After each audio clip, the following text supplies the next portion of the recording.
అస్సలాము అలైకుం and hello everyone. English grammar in Telugu అనే ఈ సిరీస్ లో ఈరోజు 6వ ఎపిసోడ్ మీ ముందు రాబోతోంది. ఈ 6వ ఎపిసోడ్ లో చాలా ముఖ్యమైనటువంటి అంశము, చాలా మందికి ఛాలెంజింగ్ గా ఉన్నటువంటి అంశము టెన్సెస్ గురించి ఈరోజు చర్చించబోతున్నాం. టెన్స్ అనేటటువంటి పదానికి అర్థము కాలము, అంటే అది టైం కు సంబంధించింది. అంటే ఒక వాక్యంలో ఏదైనా ఒక పని గురించి చర్చించినప్పుడు ఆ పని ఇప్పుడు జరుగుతోందా, లేదా ఆ పని జరిగిపోయిందా, లేదా ఆ పని జరగబోతోందా అనేటటువంటిది తెలిపేదే టెన్స్. అంటే ఆ పని ఎప్పుడు జరిగింది, గడిచినటువంటి కాలంలో జరిగిందా, ప్రస్తుతం వర్తమాన కాలంలో జరుగుతోందా, లేదా భవిష్యత్తు కాలంలో జరుగుతోందా, ఈ తేడా అర్థం కావడానికి టెన్స్ ని వాడతారు. అయితే చాలా మందికి టెన్సెస్ గురించి సంపూర్ణ అవగాహన లేకపోవడము, మరియు ఏ సందర్భంలో ఏ టెన్స్ వాడాలి అనేటటువంటి కన్ఫ్యూజన్ ఉండడం కూడా మనం గమనిస్తున్నాం. అందుకే ఈ రోజు నుంచి మీ ముందు కొన్ని ఎపిసోడ్ల వారీగా కేవలం ఈ 12 టెన్స్లను వివరంగా ఉంచే ప్రయత్నం చేస్తాను. ఇంగ్లీష్ లో ప్రాథమికంగా బేసిక్ గా 3 ముఖ్యమైనటువంటి టెన్స్లు ఉన్నాయి: present tense, past tense, future tense. Present tense అంటే వర్తమాన కాలం, పాస్ట్ టెన్స్ అంటే తెలుగులో భూతకాలం, ఫ్యూచర్ టెన్స్ అంటే తెలుగులో భవిష్యత్తు కాలం. హిందీలో కూడా ఇదే విధంగా 3 కాలాలు ఉన్నాయి: వర్తమాన కాల్, భూత్ కాల్, భవిష్యత్తు కాల్ అని హిందీలో కూడా అంటారు. ఈ విధంగా 3 ముఖ్యమైనటువంటి టెన్స్లు ఇంగ్లీష్ లో కూడా ఉన్నాయి. అయితే ఇంగ్లీష్ యొక్క ప్రత్యేకత ఏంటంటే మళ్ళీ ఈ ప్రెజెంట్ టెన్స్, పాస్ట్ టెన్స్ మరియు ఫ్యూచర్ టెన్స్, ఈ 3 టెన్సులు కూడా ప్రతి ఒక్కటి 4 మళ్ళీ సబ్ టైప్స్ గా డివైడ్ అవుతాయి. అంటే ప్రతి ఒక్క టెన్స్ లో మళ్ళీ 4 రకాలుగా టెన్సులు ఉంటాయి. ఆ 4 ఏంటంటే సింపుల్ టెన్స్ ఒకటి, కంటిన్యూస్ టెన్స్ ఒకటి, పర్ఫెక్ట్ టెన్స్ ఒకటి, పర్ఫెక్ట్ కంటిన్యూస్ టెన్స్ ఒకటి. Simple, continuous, perfect, perfect continuous, ఈ 4 రకాలు ప్రతి టెన్స్ లో కూడా ఉంటాయి. మీరు గమనించినట్లయితే ఇక్కడ ఒక డాష్ పెట్టాను, బ్లాంక్ పెట్టాను. ఈ బ్లాంక్ లో మీరు ప్రెసెంట్ అనేటటువంటి పదం రాశారనుకోండి, ప్రెసెంట్ తో 4 రకాల టెన్సులు వస్తాయి. ఎలా?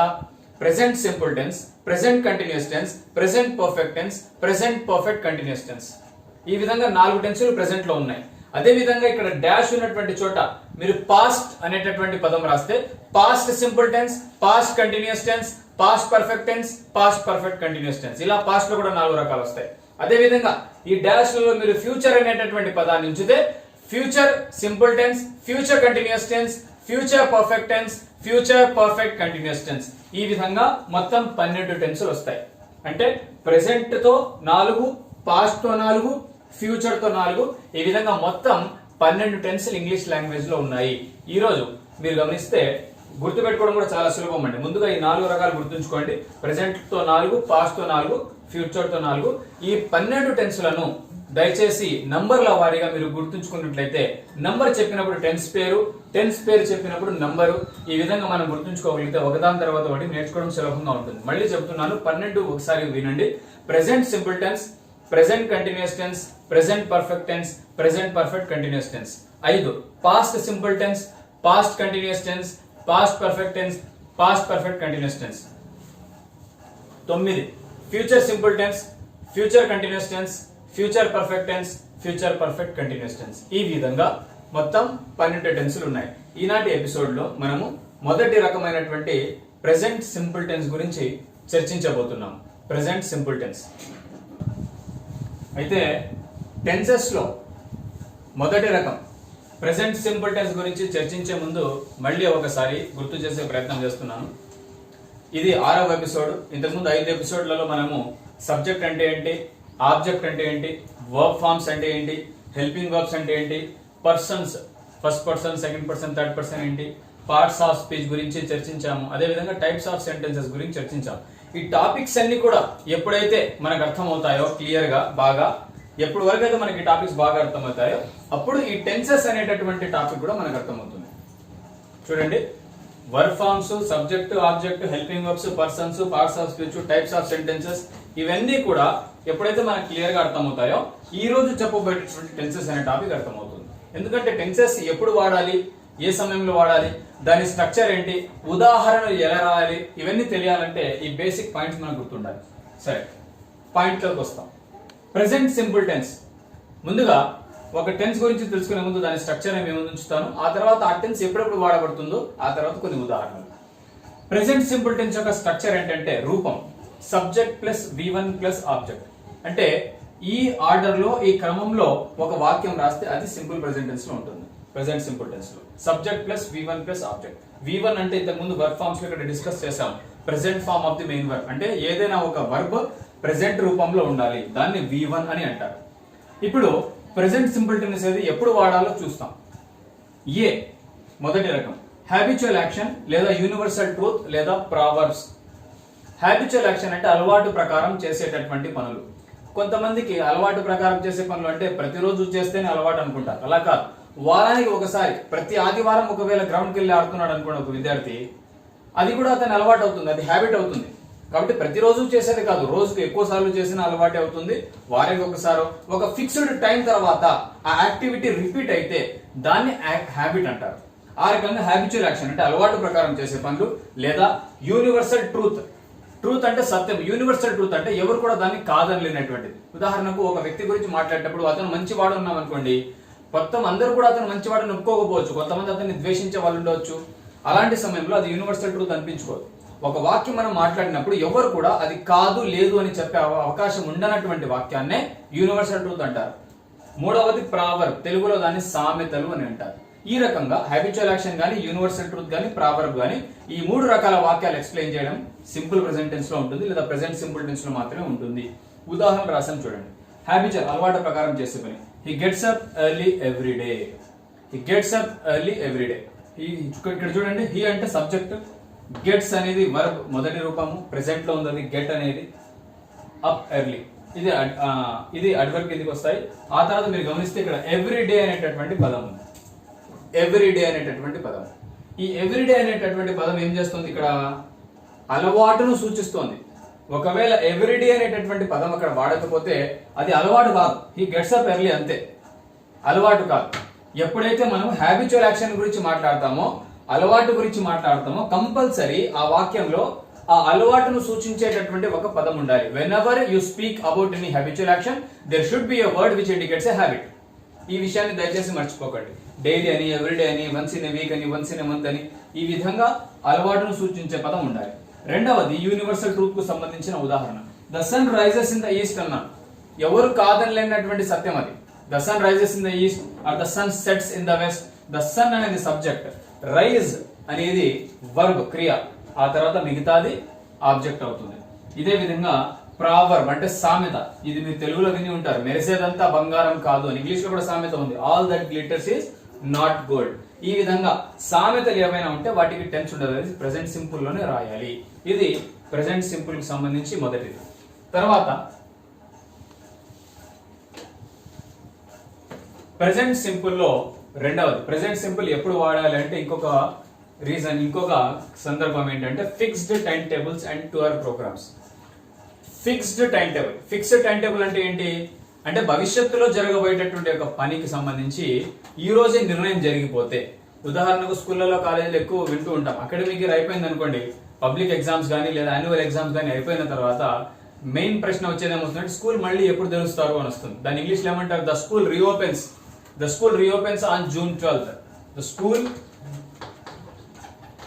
రీఓపెన్స్ ఆన్ June 12th అన్నాం అనుకోండి. ఇక్కడ చూడండి, ద స్కూల్ అనేది సబ్జెక్ట్ అవుతుంది, రీఓపెన్స్ వాస్తవానికి అది భవిష్యత్తులో జరుగుతుంది. రీఓపెన్ అనేది మళ్ళీ తెరవడం అనేది ఎప్పుడో భవిష్యత్తులోనే, కానీ అది ఈ రోజే డిసైడ్ అయిపోయింది. టైం టేబుల్ ఎప్పుడు ఓపెన్ చేయాలి అనేది ఈ రోజే డిసైడ్ అయింది, కాబట్టి ఇది ప్రెసెంట్ టెన్స్ లో వాడతాం. స్ట్రక్చర్ గమనించండి, ఇది సబ్జెక్ట్, ఇది V1 లో ఉంది, ఆ తర్వాత మిగిలింది ఆబ్జెక్ట్. ఈ విధంగా భవిష్యత్తుకు సంబంధించిన టూర్ ప్రోగ్రామ్స్ అయినా కానీ, టైం టేబుల్స్ అయినా కానీ ప్రస్తుతం ప్రెసెంట్ టెన్స్ లోనే అవి ఫిక్స్ చేయబడితే వాటిని కూడా ప్రెసెంట్ టెన్స్ లోనే ఎక్స్ప్లెయిన్ చేస్తాము. మూడవది running commentaries. Running commentaries and professional status.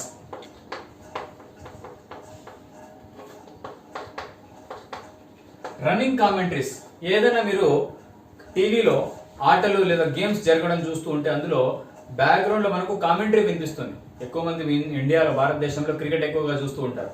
ప్రపంచంలో మూడవ ఫేమస్ ఉన్నటువంటి గేమ్స్ లో 3వ నంబర్ లో ఉన్నటువంటి గేమ్ క్రికెట్. ఇండియాలో మాత్రం అది నెంబర్ 1 లో ఉంది. ఉదాహరణ మీరు క్రికెట్ చూసినట్లయితే కూడా వెనకాల కామెంటరీ వింటూ ఉంటారు. కామెంటేటర్ ఎప్పుడైతే కామెంటరీ ఇస్తాడో అతను ప్రెసెంట్ టెన్స్ లోనే ఇస్తాడు. వాస్తవానికి కామెంటరీ ఎప్పుడు జరుగుతుంది, అతను షాట్ కొట్టిన తర్వాత ఇతను కామెంటరీ ఇస్తాడు. కానీ ఎప్పుడైతే కామెంటరీ చేస్తాడో అది గతానికి సంబంధించింది కూడా అప్పుడే జరిగింది కాబట్టి దాన్ని మాత్రం కామెంటరీలో ప్రెసెంట్ టెన్స్ లోనే వాడతాడు. ఉదాహరణకు ఒక బ్యాట్స్మెన్ ఉన్నాడు, బాల్ ని కొట్టాడు అనుకోండి, ఏమంటాడు? The player hits the ball for a 6. The player hits the ball for a 6. The player అనేది సబ్జెక్ట్ అవుతుంది, హిట్స్ అనేది వర్బ్. ఈ విధంగా రన్నింగ్ కామెంటరీలు. రెండవది ప్రొఫెషనల్ స్టేటస్. ప్రొఫెషనల్ స్టేటస్ అంటే మీరు ఏం పని చేస్తారో దాన్ని మీ ప్రొఫెషన్ అని అంటారు. ఒక వ్యక్తి చేసేటటువంటి పని అతని ప్రొఫెషన్ అవుతుంది, లేదా ఆక్యుపేషన్ అని కూడా అంటారు. మామూలుగా తెలుగులో మీరేం చేస్తారు, మీరేం పని చేస్తారు, ఈ విధంగా అడుగుతూ ఉంటాం. ఇంగ్లీష్ లో వాట్ ఆర్ యూ అని అడుగుతారు. లేదా ఒక విద్యార్థిని అడుగుతున్నాం అనుకోండి, మీ నాన్న ఏం చేస్తారని, వాట్ ఈస్ యువర్ ఫాదర్ అంటారు. వాట్ ఈస్ యువర్ ఫాదర్ అంటే మీ నాన్న ఏం పని చేస్తారు, అతని ఆక్యుపేషన్ ఏంటి, అతని ప్రొఫెషన్ ఏంటి అని. ఈ విధంగా ఏదైనా ప్రొఫెషనల్ స్టేటస్ ఉంటే ఇక్కడ చూడండి, he is a doctor. He is a doctor, ఇది సబ్జెక్ట్, ఇది వర్బ్, ఇది ఆబ్జెక్ట్. ఇక్కడ మీరు గమనిస్తే వర్బ్ స్థానంలో ఈజ్ అనేటటువంటి పదం వాడబడింది. వాస్తవానికి ఈజ్ అంటే ఇంతకు ముందు హెల్పింగ్ వర్బ్స్ లో డిస్కస్ చేసాం. 24 హెల్పింగ్ వర్బ్లలో మొదటిది ఏంటి? ఈజ్. ఈజ్ అనేది మెయిన్ వర్బ్ కాదు, అది హెల్పింగ్ వర్బ్. కానీ ఇక్కడ మీరు గమనిస్తే హెల్పింగ్ వర్బ్ అనేది మెయిన్ వర్బ్ లాగా వచ్చింది. దీన్ని బట్టి ఏమర్థం అవుతుందంటే ఎప్పుడైతే ఒక వాక్యంలో మెయిన్ వర్బ్ ఉండదో, మెయిన్ వర్బ్ లేనప్పుడు కొన్నిసార్లు హెల్పింగ్ వర్బే మెయిన్ వర్బ్ యొక్క పాత్ర పోషిస్తుంది. Sometimes when the tense does not have a main verb, helping verb will take its place and it acts as a main verb. కాబట్టి ఇక్కడ helping verb అయినప్పటికీ ఇప్పుడు మాత్రం ఈ వాక్యంలో అది మెయిన్ వర్బ్ యొక్క పాత్ర పోషిస్తుంది. ఈ విధంగా he is a doctor, is అనేది మెయిన్ వర్బ్ అయింది. ఇక్కడ మీరు గమనిస్తే అతని ప్రొఫెషన్ గురించి మాట్లాడుతున్నాడు. He is a doctor, she is a teacher, they are players, they are soldiers. ఈ విధంగా ప్రెసెంట్ టెన్స్ వాడతాము రన్నింగ్ కామెంటరీస్ లో మరియు ప్రొఫెషనల్ స్టేటస్ లో. నాలుగవది ఓపెన్ కండిషన్ లో, ఇఫ్ క్లాజ్ లో. ఇఫ్ క్లాజ్ చేసేటప్పుడు ఓపెన్ కండిషన్ లో కూడా ఇదే వాడతారు. సెకండ్ పార్ట్ లో ఉన్నాం. ఇది గ్రామర్ లో ఇఫ్ క్లాజ్ అంటే ఏంటో డిస్కస్ చేసినప్పుడు ఓపెన్ కండిషన్ ఏంటంటే అర్థమవుతుంది. ఒక ఉదాహరణ మీకు రాస్తాను. If you read well, you will get good marks. If you read well, you will get good marks. ఇక్కడ చూడండి, ఓపెన్ కండిషన్ ఇఫ్ అనేటటువంటి పదం ద్వారా ఈ రెండు వాక్యాలను కలపడం జరిగింది. ఇఫ్ క్లాస్ డిస్కస్ చేసేటప్పుడు అక్కడ నేను వివరంగా వీటిని వివరిస్తాను. ప్రస్తుతానికి మాత్రం ఈ విషయాన్ని గుర్తుంచుకోండి. ఓపెన్ కండిషన్ అంటారు దీన్ని. ఇఫ్ అనేటటువంటి పదం ద్వారా రెండు వాక్యాలను కలుపుతున్నాము.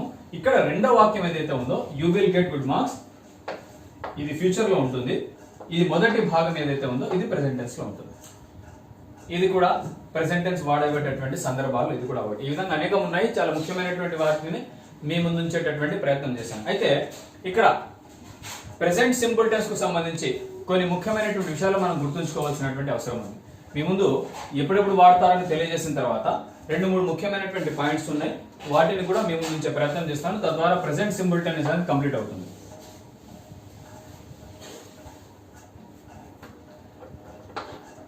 దీన్ని మనం నోట్ అని అనుకోవచ్చు. నోట్ లో మొదటో పాయింట్ ఏంటంటే నెగటివ్ సెంటెన్స్. ఒక వాక్యాన్ని నెగటివ్ లోకి మార్చాలంటే ఏం చేయాలి? వాస్తవానికి ఇంతకు ముందు కూడా డిస్కస్ చేశాము. ఒక వాక్యం నెగటివ్ ఎప్పుడు అవుతుందంటే దాంట్లో నెగటివ్ వర్డ్ వస్తే అది నెగటివ్ అవుతుంది అని చెప్పాను. నెగటివ్ వర్డ్ అంటే ఏంటి? No, never, not, no one, none, nobody, nothing, neither, nor, ఈ విధంగా రేర్లీ, హార్డ్లీ, స్కేర్స్లీ ఇలాంటి పదాలు ఎప్పుడైనా వాక్యంలో వస్తే ఆ వాక్యాన్ని నెగటివ్ సెంటెన్స్ అని అంటారు.